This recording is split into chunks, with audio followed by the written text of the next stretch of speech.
Hi guys! Kain tayo ng ating round 2 na tanghalian.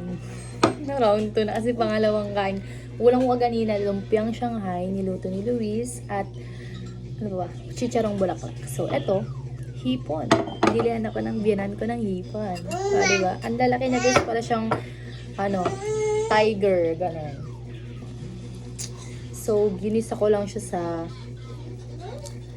sibuyas at sa white onion tsaka garlic. Tapos, nilagyan ko na lang na ito.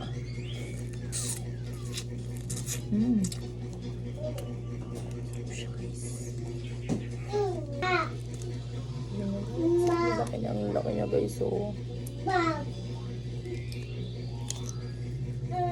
Ay, sarap talaga mabuhay. Ang lalaki ng ibon guys. Tignan niyo yan, oh. Siguro ganito kahaba.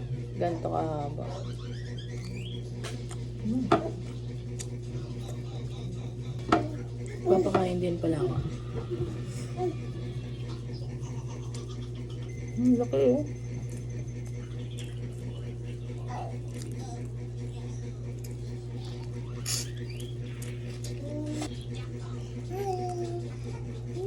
Hi guys. Hi guys. Laki niya guys, para siyang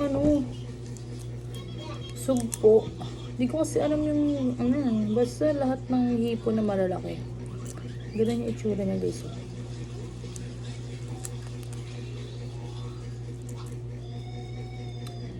May post ako before na yung timbang ko is 55. Actually, naging mababa pa yun sa 55.